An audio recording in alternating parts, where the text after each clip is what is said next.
Uh-oh. Hi, I'm Danny Queen. Welcome to another edition of Color Me Poetry. And we have a great show this evening. We have a very exciting show. And I have my good friend with us here today, the lovely Miss Allison Manswell. Welcome, Allison. Thank it's great you, to have you here. Thank You've been very busy, sister. Thank you for the invitation, and I know you've been asking and invited, and I'm so glad that it worked out. And it's so nice to have you here. Oh, thank you. Let's talk about your career. Let's talk about your work. Let's talk about your writing. Okay. You've done so much, and your book here, you're one of your early books. Mm-hmm. This is an early book. Yep. And it's entitled "Finding My Peace." Why Finding My Peace? You know, this book is the first version of what I'll call an autobiography. So it's not the official autobiography, but it's probably the first version. And what I realized was it was at a time in my life where I was finally making peace with myself, making peace with my life, my mistakes, my successes, and I put them together in poetic essays. And what I found was there was such peace in having it written in spoken word language as opposed to what I'm really accustomed writing, which is more technical, corporate type work. It was, I guess it was a piece of work that came from the other side of my brain. I like that, poetic essays. I never heard that used. That's a term that you've used. Yes. Yeah. Wow. Yeah, because each one of them are a story. It's actually, they have a beginning, a middle, and an end. So there's a story in the poem. There's a story in the poem. So wow. Anybody, I guess, could call theirs a poetic essay, but it's really an essay because from the place you start, you're not supposed to be the same when you get to the end. Kind of like an essay. Which is different, but effective. Very effective. So what made you write this book? So this book was really not intended to be a book. And I don't, this sounds funny because I have a similar story for my most recent book. It was really just a series of poetic essays that had a beautiful home on my computer in their little file. They were never really expected to ever see the light of day. I had no intention of publishing them. As a matter of fact, this was my first book ever published. So that was really all. They were for me. They were for me to have the process. Private. Yeah, they were very private collection. My private collection. Private stock, yeah. Private stock, right? Not really designed to be shared with the world. And when I had this incredible miracle, which you're probably familiar with, of finding my father. Yes, talk about that. Oh my gosh. That closed a chapter. And when I found myself writing a poetic essay about the chapter of finding my father, I felt like, oh my gosh, this whole thing, if you put all of that stuff together with what's just happened, it's a book. So that's the answer to how this became a book, is because finding my father ended up being this, I thought it was like the biggest thing that could ever happen in my life. So I'll tell the story a little bit about finding my father. Yes, I have please do. Very similar story to many people who, you know, I was in my early 20s when I found out that the person that I was raised with as my father. She's still in the early 20s, y'all. It's been a minute. That the person that I grew up with as my father was not actually my biological father, and my mother really. It was beautiful in the way that she explained what happened and made me comfortable with the journey and the transition. And really, I had no animosity. I had no bad feelings. If anything, it felt more like answers to questions I didn't even know I had. So imagine feeling like you have answers to questions that you didn't even know you had. So it felt very good and felt okay. And I was okay. You didn't know the with difference. it. I didn't know the difference. I was okay with it. It made total sense to me. So many things in my spirit made sense. I believe that our sense of family and who we are is coded in our DNA. Really is. And you don't really have to have grown up with the people who gave you your biology to then live and walk in their spirit and in their everything. And so you feel it. I did. I felt it in my early years. I felt it then as a young woman. It just so happens that now I have information. So the time period goes a whole 20 years where I knew this information intellectually. Mm-hmm. I had a brief moment in 1999 when I was thinking that I was going to just go to London and walk around the streets of London with a notebook and find my father. I got talked out of that idea. I never did it. And then in January, so ironically, this week is the 8th anniversary of finding my father. I was watching the Oprah Winfrey Show, watching the episode where Oprah talks about the fact that she found her sister who found her. I remember that episode. Remember that episode, right? Indeed. So I'm sitting there, I'm watching, I'm thinking, well, if Patricia could find her mother, then I could find my father too.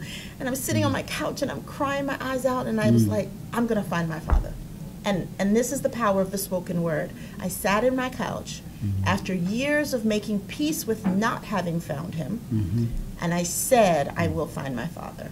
And literally, Danny, within 7 days, I found my father.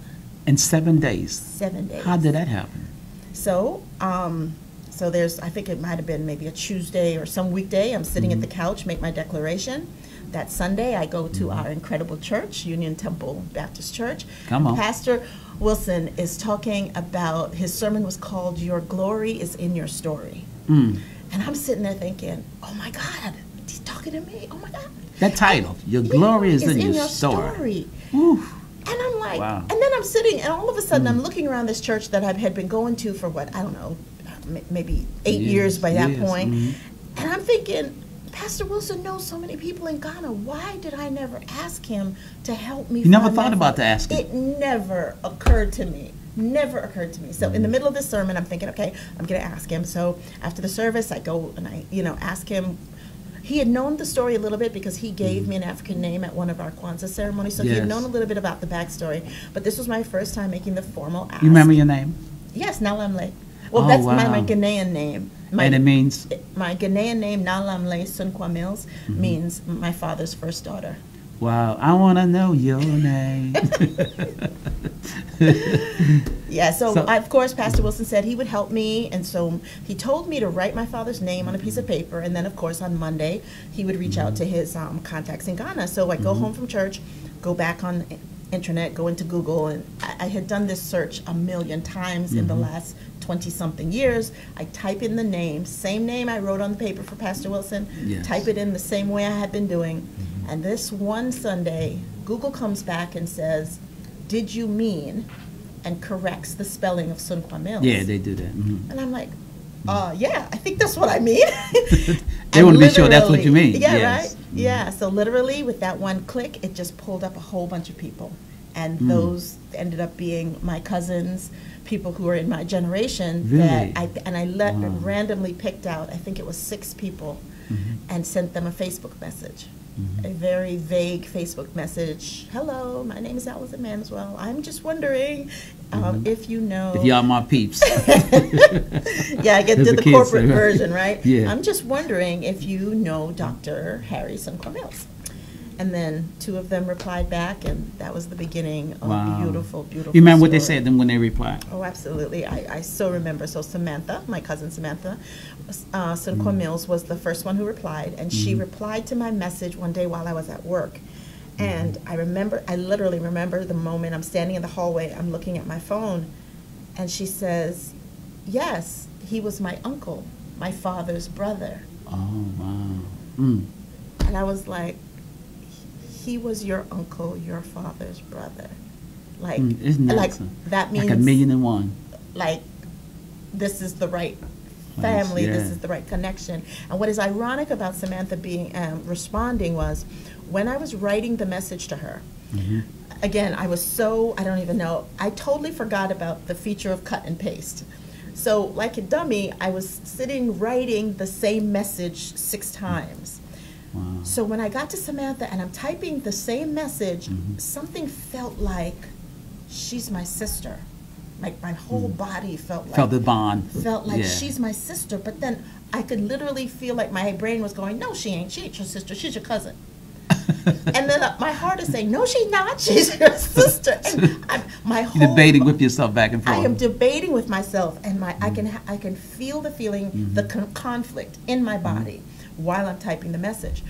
So when she answered back, basically her answer was, she's really my cousin. But as I got to know her and I talked with her, I came to find out that of all of my cousins, she's the only one that actually lived with my father. Oh, so she actually knew. Yeah, Yes. she knew. And so, had I known my father, had I lived with him, we would have at some point in our lives lived together as sisters.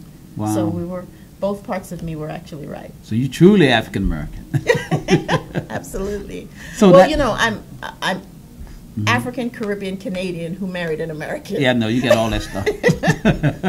But it's all good. So this is the genesis of this book. So yes, Finding My Peace. So Finding My Peace. Wow. So when Pastor Wilson asked me to tell the congregation about this incredible miracle, I chose to do so using 3 of the poetic essays that are in Finding My Peace, because I figured that, you know, yeah, it's a beautiful story, but more than anything, I want people to get the lessons and the messages so that they can use them as breadcrumbs in their life. My story is only as powerful as it motivates somebody else. Somebody else, yeah. And so, because of the way the poetic essays were written, they are written so that other people can gain from them. Yes.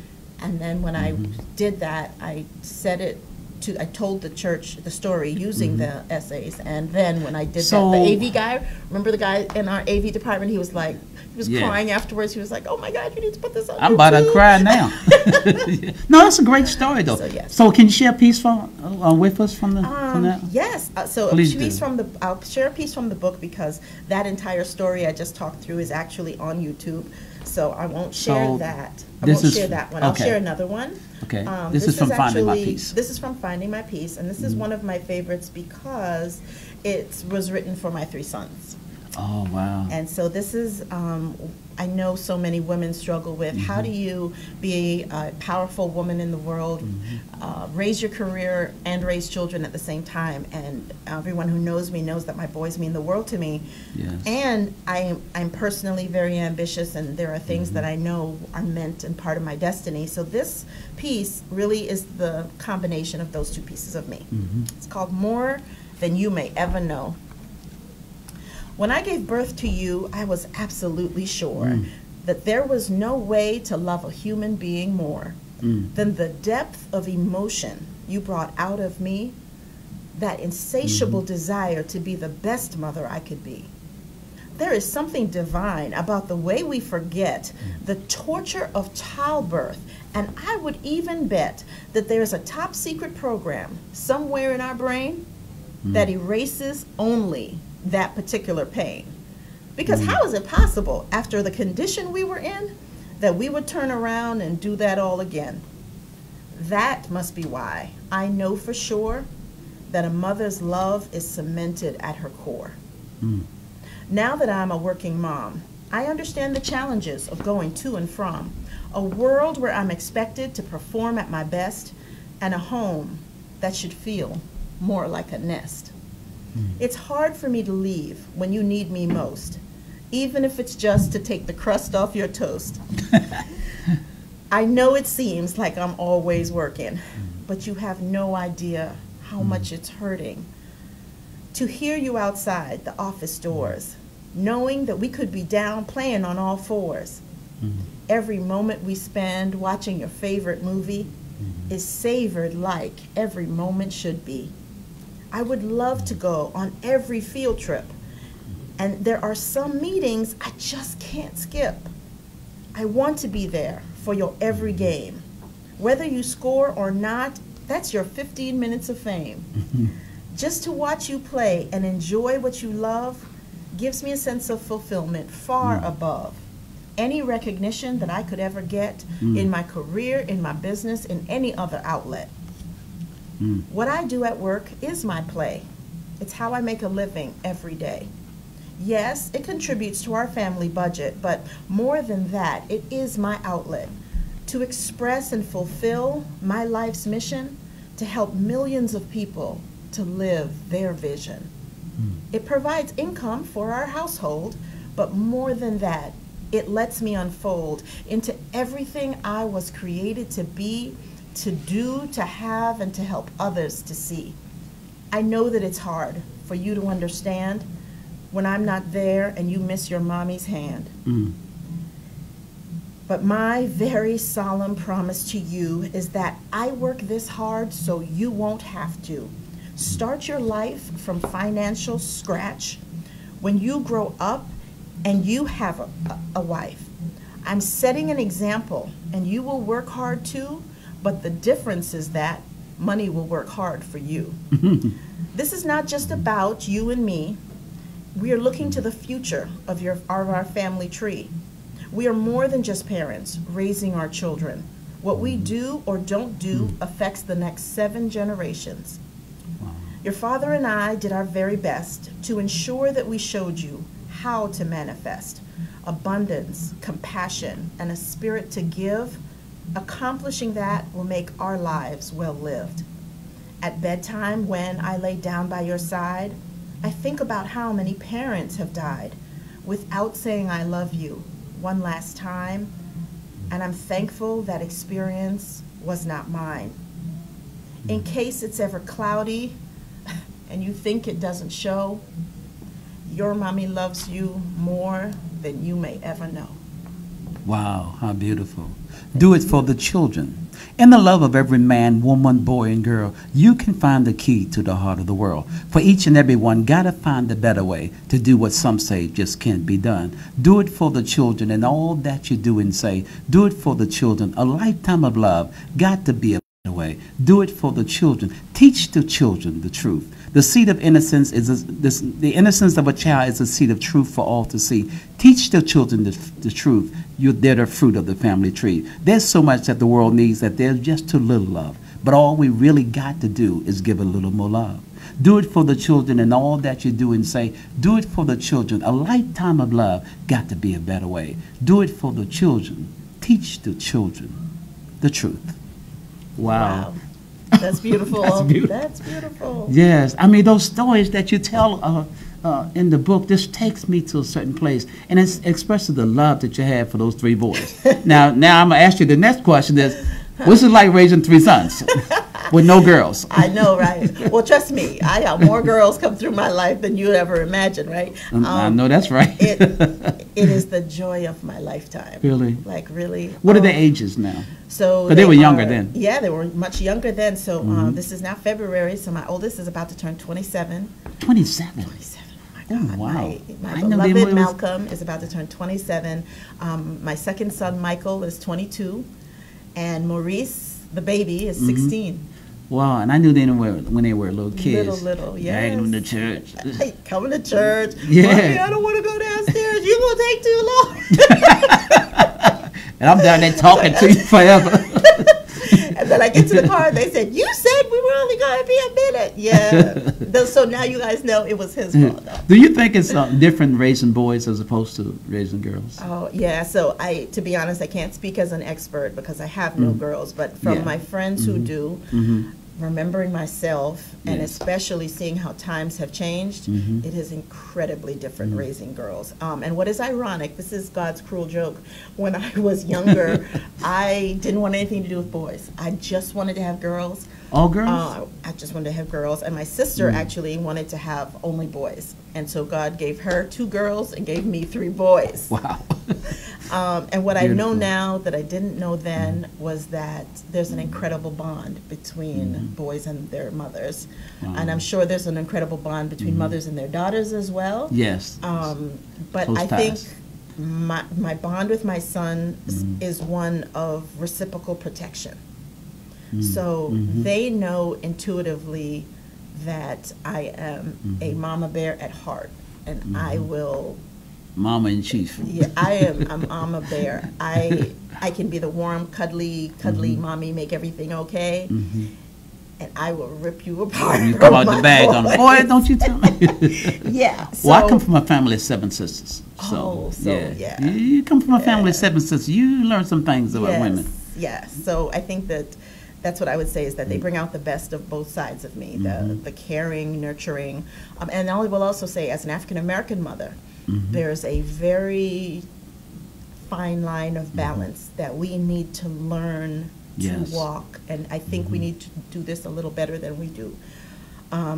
That sometimes we allow that caring, nurturing, wanting everything to be okay and beautiful for our boys, because we are so aware of how at risk they are. And we always, yes. And I know how this happens emotionally, psychologically. I know exactly how this happens, that we over parent them. You know, my late mentor, the late Dr. Frances Cress Wilson, she talked about that a lot. And we miss her so much. Oh, I love that miss woman. her. Yeah. Now, is there another piece in the Find My Piece that you'd like to share? Because we got other books too. Sure. Okay. Yeah. So I'll do one more piece only because it's Valentine's Day. Okay. Great. So Black History Month and Valentine's Day, and I wrote this. I call it Black Love Day. But Black Love Day. Yes, right. I love that. Okay. It's all good. This one is about Black love. It's called Someone Else's Myth. Wow. Sometimes the stress we experience is self-inflicted because we don't know the 80-20 rule, and we become addicted, almost obsessed with the notion of a perfect mate. And this essay will surprise you with the unpopular position I take. There are single women on the prowl for men who are perfect in every way, a soulmate with whom they can spend the rest of their days.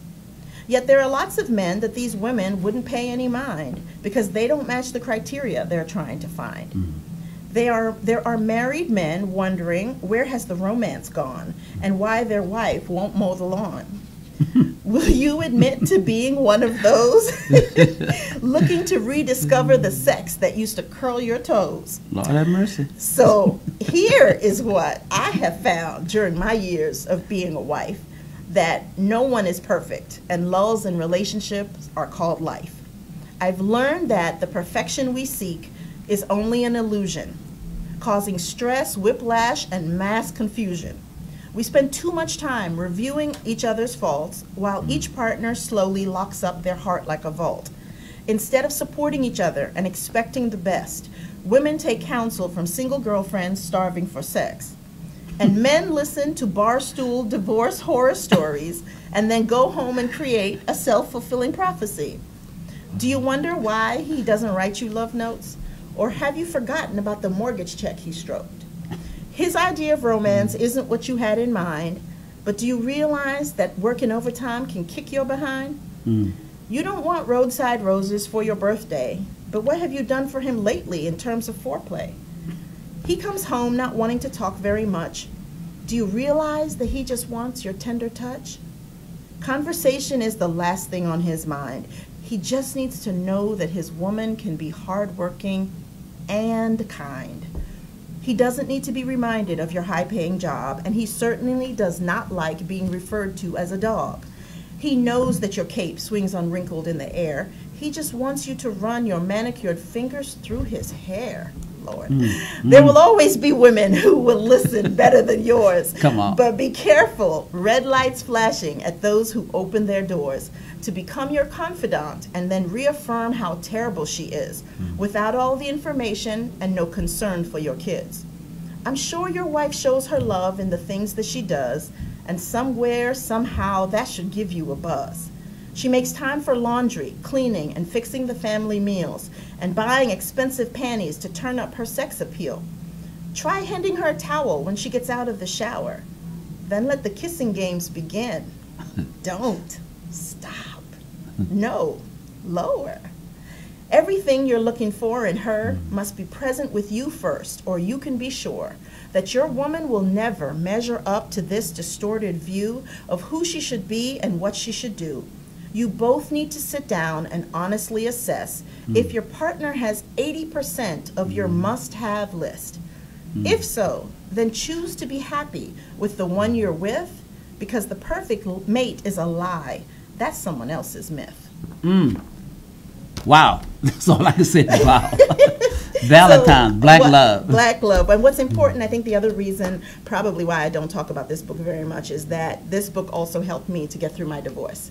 And there was a lot of processing the emotions of how attached I was to the idea of being a wife. Yes. And then looking up one day and then asking myself, how did I get to be divorced? And his loss. Thank you. And in here, there's another one that's called My Marriage Expired. Oh, yeah. This is Valentine. We'll get to that in a second. So that's a lot of what's in this book also. This is a poem that's dedicated to all the sisters of the world, and it's simply entitled Chocolate City Candy. Just a taste of you makes my life so complete. Learning to love you is a special treat. The little loving things you do forever makes your honey sweet. Your good and plenty loving just knocks me off my feet.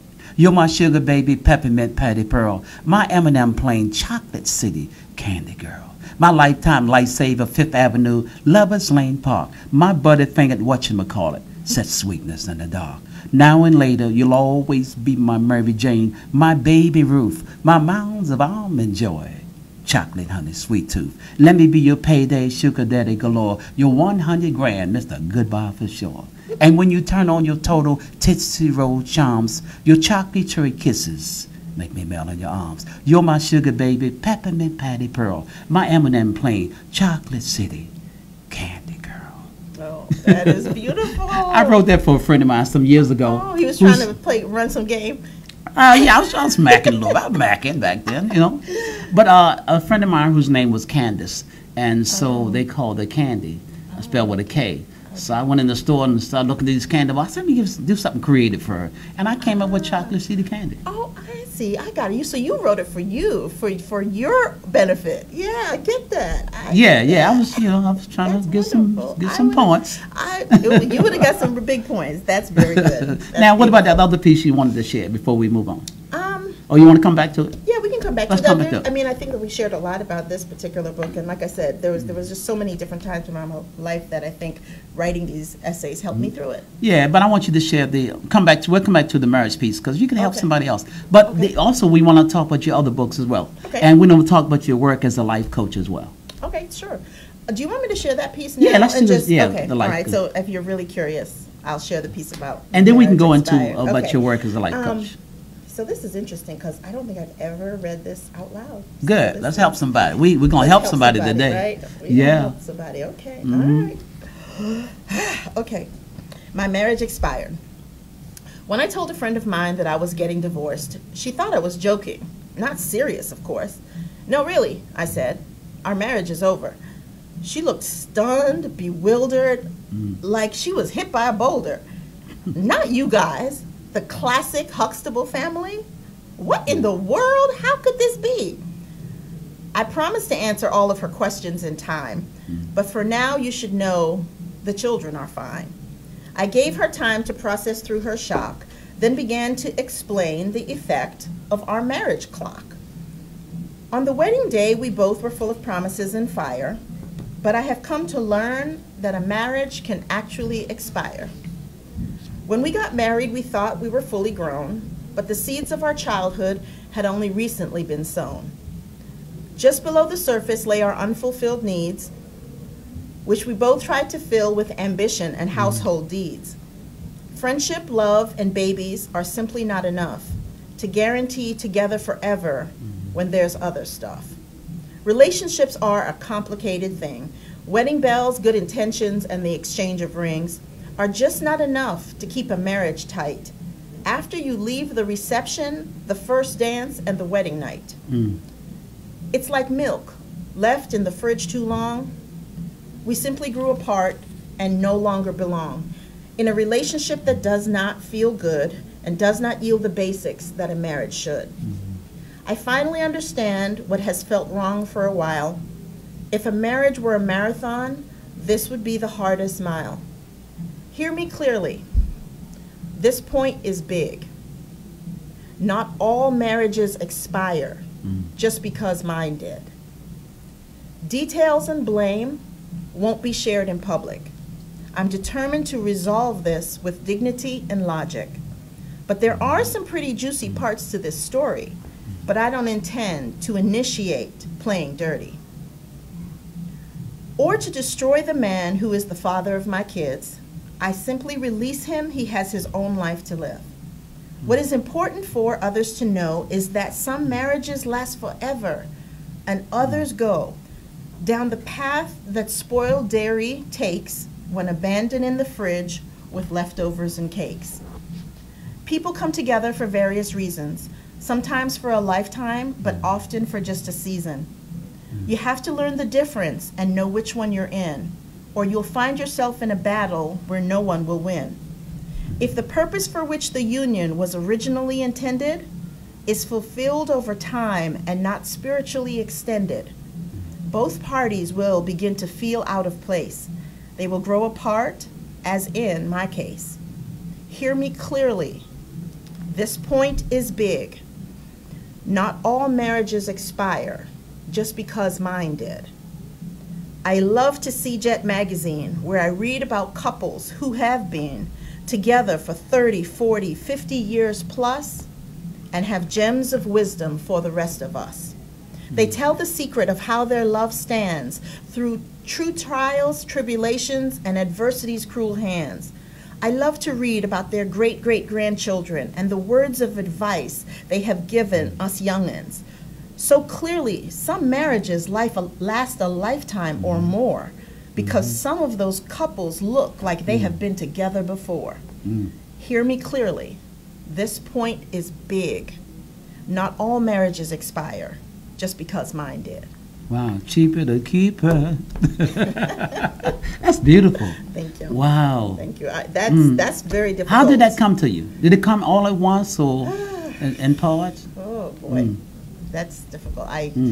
First of all, I don't even know when last I have looked at that piece, much less read it out loud, much less read it to people. So beautiful piece.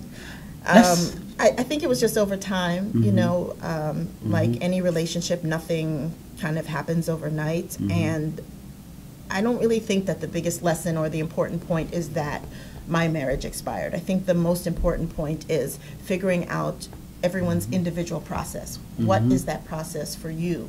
What is that process for your partner? And that expiration doesn't mean failure. And I know that for me, that was part of my lesson because so much of my identity was wrapped up in being a wife and a mother. Yeah. I just wasn't even sure, like, who am I beyond that? And so I think that was part of, this essay was part of how I came to terms with it. Life coach.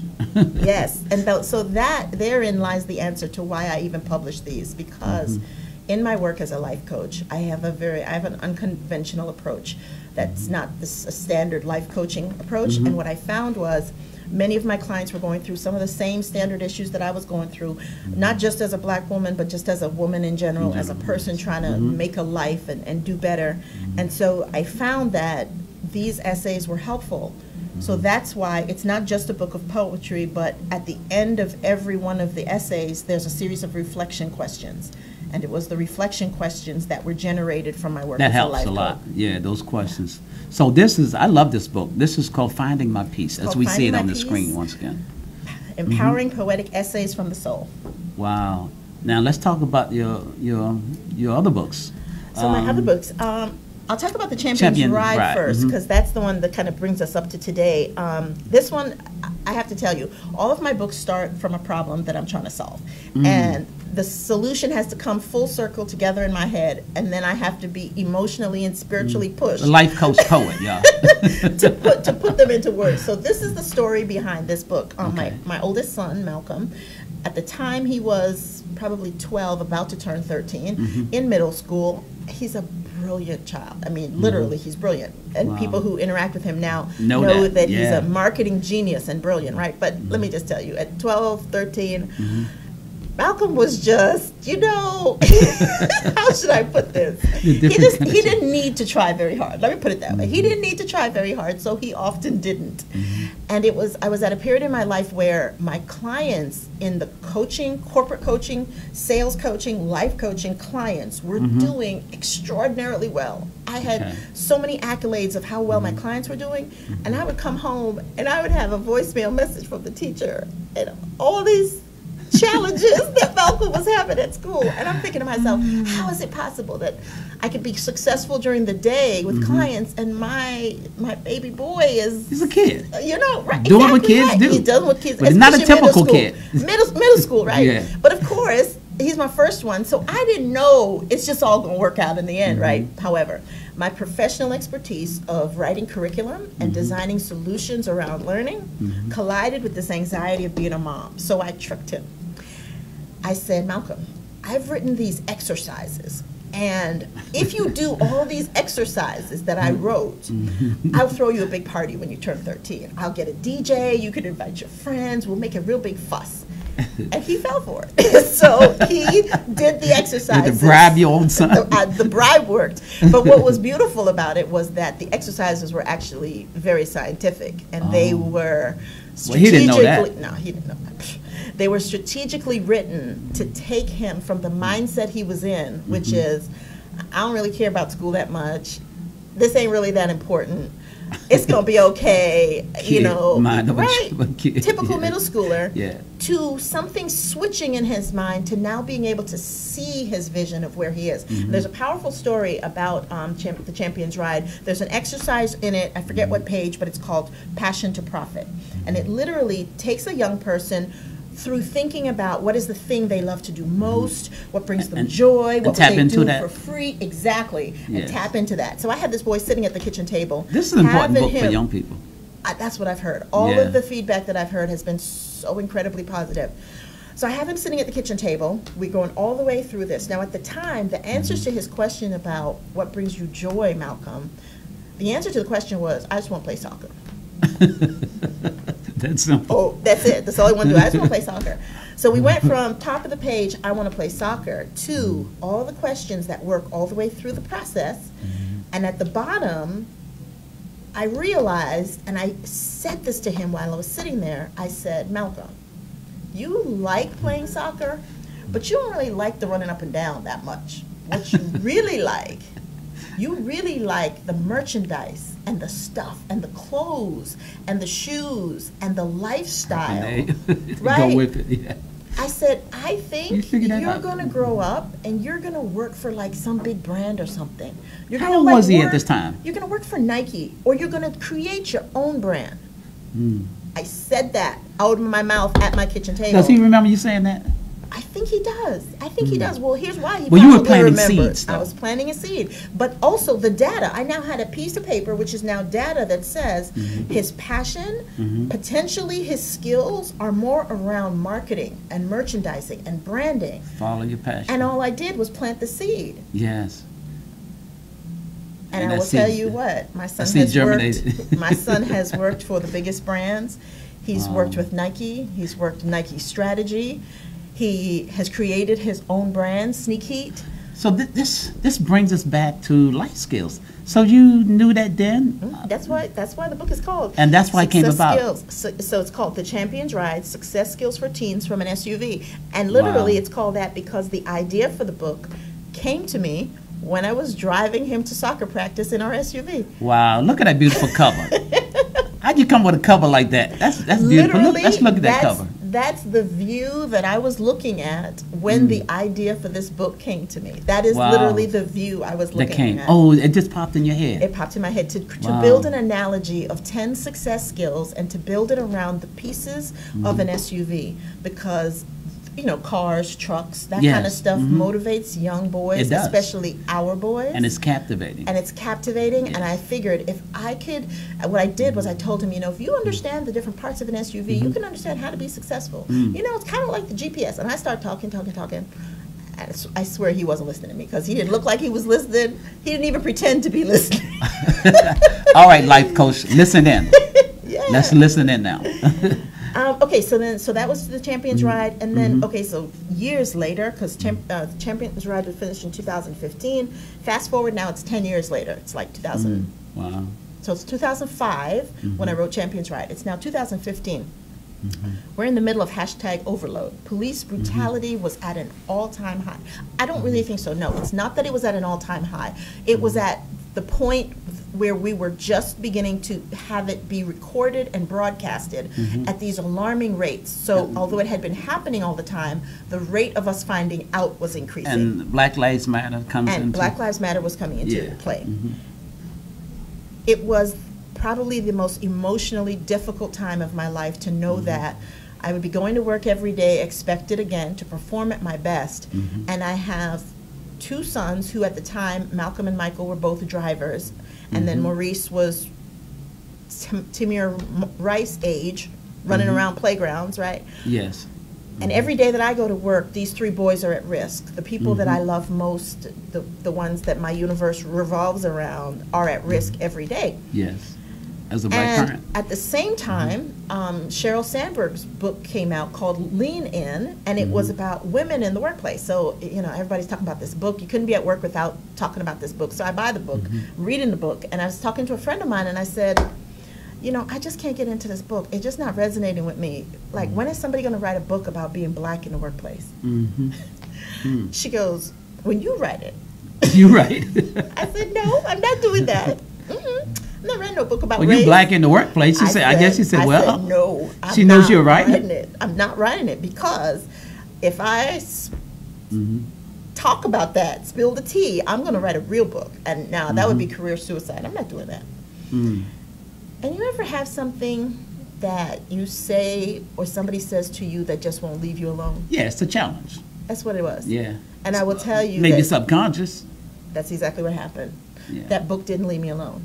It would just, I'd be driving to work, and the book is just like downloading in my head. And then I get to work, and I'd be like, okay, I got to write this down. Listen in. So I will tell you, the first line in this book is, this book wrote itself. Because I literally believe it was. It came easy. It's almost like you just. No, I'm not going to tell you. I'm not going to tell you that it just all came to me. I wrote the first thing off the top of my head. No, it was the framework for the book came to me. The dialogue came to me. The format came to me. Though. And then the content. And then I'm not going to fool anybody. The process of writing not just the book you want to write, but writing a book that other people want to read is no joke. Yes, it has to be like a marriage there. Oh my gosh, yes. It's no joke. It's difficult. So the putting it together into coherent pieces was hard. The process with the editing and all of that, and the characters. You did what, 6 characters? Yeah, is that right? So the book itself is a fictional story. It's fiction. Not written about anybody in particular, but it circles around 5 African American friends who meet for, get together after work, and they work in 5 different workplaces. So in one of the early chapters, they happen to be talking about hair and the issue of black hair and the challenges we go through. Black Korean poem, my guy. Yes, that's the one you need to read next. Get that one ready, because you need to read that one next. So the characters are talking about black hair and all the changes we go through in terms of the workplace. And there is a white CEO who overhears them talking and gets curious about the experience of race inside his workplace. So he goes back to work and tells the head of the HR that he wants to, do an assessment or do something, figure out what's happening with race. Yes. The head of HR hires a consultant, guess who? And then from there, the book really takes 2 paths. So I give business consulting through the consulting part and the conversations with Jim and his leadership team. And then through the 5 friends, I give the career advice to people of color of the things that we need to do and keep in mind, given my insider secrets from working 25 years in corporate America. As a life coach. Wow. So you wanted to hear this piece? Yes, we need to hear this. The Black Korean, the business of black hair. They say you had no beauty to behold, but the big bucks in black beauty is black gold. As the talk of the town, sisters simply spend their last dime to get their due done. Those who capitalize on and supply synthetic hair own and dominate black beauty everywhere. To survive, we got to do what we must. When black hair has made everybody rich but us. We spend billions yearly to keep our do-raisers shopping. We don't even own the stores where we shop. But I don't blame them, but I do fault us for not working together in love and mutual trust. Our hunger for hair to them is not unknown, because we wear everybody's hair but our own. But the Korean could not control the care of black hair if we, the black consumer, didn't take our money there. If we don't plan our work and work our plan, those who do capitalize on the supply and demand. If we know, Koreans know, a sister's hair is her crown. So they take the money home when the sun go down, the Black Korean. That's exactly right. So part of what makes that so true, and I love that as one of your poems, part of what makes that so true is because there's an expectation, and the way we're treated in the workplace depends on how we show up. And I talk about this often. I work with organizations. Actually, I was just at Harvard University talk about it. In the middle of November. So I was at Harvard University. They had me come in to do my talk on that's called "Silence is a Statement." Okay. Understanding Race in the Workplace. And while I was there, I talked a little bit about what I now call data, because I have evaluations of how people receive pretty much the same information, same slides, sometimes the same jokes. When I'm wearing my hair in an ethnic style, like I am today, like this is like real. Ethnic. They call it, right? I just call it sister looking real. Right. This is me. This is really me. This is who I am at my core. This is how I feel the most beautiful. Yes. However, amen. When I go to work or to speak with a client, I know that they will listen to me differently, like this. Depending on your appearance. Depending on my appearance. Yes. So if you go online and you go to YouTube and search for the FAS Harvard talk on silence is a statement, when you see me on the video, you will see the corporate version of Allison, where my hair is out. And I realize this is such a touchy subject in our community, because I have black women who challenge me all the time and say, Allison, why do you do that? Because you, of all people, are the ones that we need to represent us in the workplace and help us to make it more comfortable and to break down the barriers. And my response is, and you'll hear this in the video, because I literally say this at Harvard, and they had already invited me back at that point, so I already knew I was coming back. I specifically said... You didn't say anything to keep you from coming back. Oh, no, I specifically said, when I come back, and the next time you see me, I'm not going to manage your listening, right? Just listen in. I'm not managing your listening, so I literally will be more of myself when I am there, and they will see and listen to this version of Allison. And what will happen in that process is that will be the thing that helps to break it down for them and helps them to then become an ambassador, and they will have needed that transition to be able to do it. It's literally a learning process, and that is actually one of my credentials. It's a learning process. Now, I'm not saying that everybody has to sign up to be everybody's teachable moment, but as black women, we also, the way I say it is that you play the game until you slay the game. So some of what we do, I've done it myself, and people can criticize if they want. Now, how can we get the books, or how can we get in touch with you? Where can the books be found? So Listen In is on Amazon, available on Amazon.